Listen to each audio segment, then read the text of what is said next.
প্রিয় মানুষটার হাতের রান্না করা খাবার কে কে খেয়েছেন বলেন তো? এটাকে একটু বেশি সৌভাগ্যবতী মনে হয় আপনাদের, তাই না? আসলে কিন্তু ব্যাপারটা এরকম, আমরা যারা ওয়াইফ আছি, অর্থাৎ যারা স্ত্রী আছি, আমরা রান্না করে আমাদের বরদেরকে খাওয়াবো, এটা মানা যায়। বউরা বরদেরকে রান্না করে খাওয়াবে, কিন্তু যখনই বররা বউদেরকে রান্না করে খাওয়ায় তখন কিন্তু ব্যাপারটা একটু ইনোসেন্ট এবং মিষ্টি হয়ে যায়, তাই না?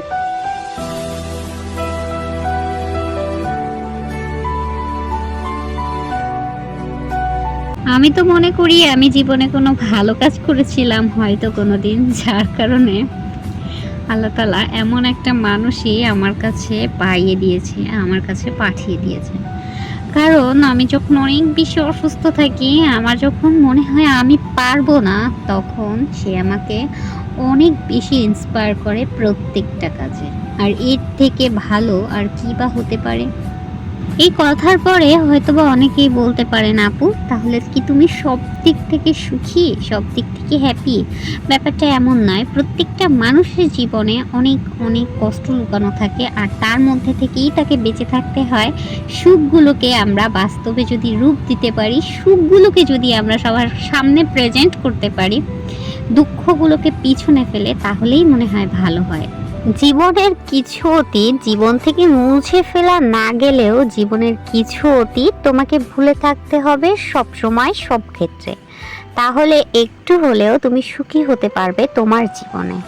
কারণ ভবিষ্যৎটাকে লক্ষ্য রেখে প্রেজেন্টটাকে সঙ্গী করে, তাহলেই যদি তুমি এগোও তোমার পথে, তুমি একটু হলেও ভালো থাকবে তোমার কাজে। এই যে ধরেন, যেমন আমার বিয়ের পর থেকেই 6 বছর পর্যন্ত আমি একটা জিনিস খুব ভালোভাবে রিয়েলাইজ করতে পেরেছি, আমার শাশুড়ি আম্মুর সাথে আমার কখনো বনিবনা হয়নি সেভাবে।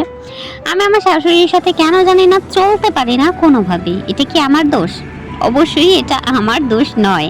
বা এটা কি তার দোষ? অবশ্যই এটা তার দোষ নয়। কিন্তু জীবনে অনেক ক্ষেত্রে অনেকভাবে আমাদের মেনে নিতে হয় অনেক কথা, যেটা আমরা চাই না, সেটাও আমাদের অবশ্যই মেনে নিতে হয়। আর এই মেনে নিয়ে মানিয়ে চলাকে যদি আপনি বলেন যে এভাবে জীবন সুন্দর হয় না, তাহলে আমি বলবো আপনি ভুল রাজ্যে বসবাস করছেন।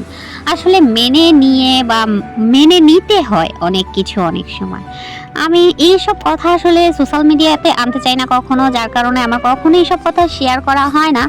সো সেই ঘটনা না হয় অন্য আরেকদিন, যখন আমি নিজেকে বুঝবো যে আমি কিছু করতে পেরেছি, সেদিন আপনাদের সাথে এই কথাগুলো অবশ্যই শেয়ার করব। কথা বলতে বলতেই কিন্তু তার রান্না অলমোস্ট ডান।